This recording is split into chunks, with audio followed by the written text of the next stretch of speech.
San Francisco, 8 minutes into a relentless barrage of questions about the FBI investigation that has ensnared his program, Arizona coach Sean Miller at last received a reprieve.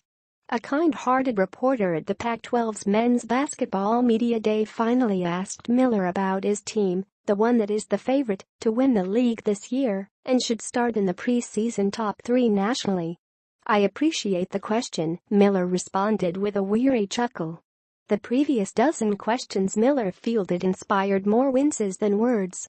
They each pertain to the arrest of his longtime assistant coach Book Richardson, who faces a battery of fraud and bribery charges pertaining to an alleged scheme to pay prospects to come to Arizona and then funnel them to an agent bankrolling the operation.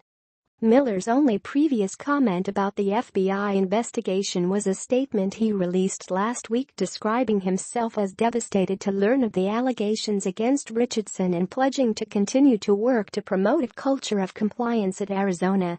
He repeatedly referred to that statement Thursday as reporters tried in vain to entice him to reveal more. Did Miller have any inkling that Richardson was involved in a bribery scheme? "I'm going to stand by the statement that I gave," he said. Does Miller believe that a head coach has a responsibility to know what his assistants are doing? "I'm going to stand by the statement that I've given," he repeated. Miller offered similar responses a half-dozen more times, including when asked if he has spoken to Richardson, if he has been questioned by the FBI, and if any Arizona players could be suspended due to eligibility concerns. Only a few times did he let his guard down, most notably after a question about the statements Arizona's president and athletic director released last week backing Miller, barring further evidence emerging. "It meant the world," Miller said. "Meant more than any words that I can express. They didn't have to do that, but I appreciate it and hopefully I'll have the opportunity to make both of them proud." This won't be the last round of hard questions Miller faces as the FBI investigation unfolds. It's way too hard to believe that Richardson was a rogue assistant seeking to make a quick buck and advance his career. Or that a head coach as famously detail-oriented as Miller wouldn't know how his longest-tenured assistant was operating. The federal complaint indicates that Richardson accepted a total of $20,000 in bribes from agent Christian Dawkins, most of which he allegedly gave to a top point guard who committed to Arizona in early August. The only player who fits that description is 5-star point guard Javan Quinerly, who announced on August 8 that he would play for the Wildcats.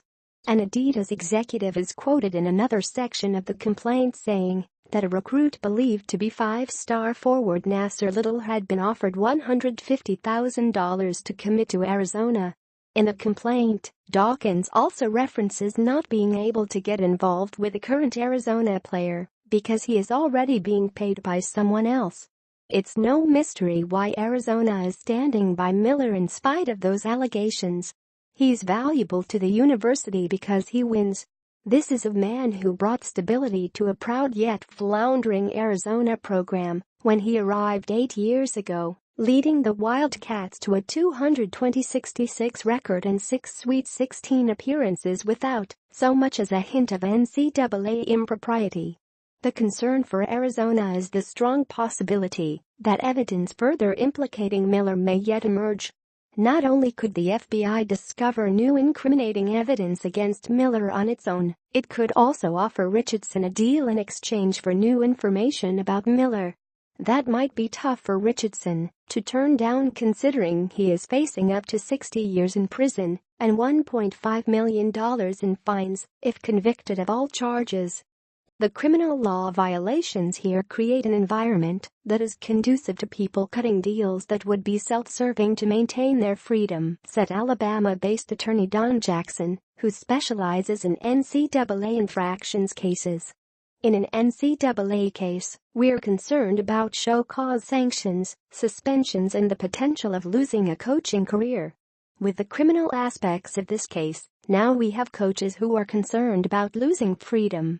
That creates an incentive to cut the best deal possible. And I suspect cutting a deal may require pointing the finger at individuals higher in the food chain.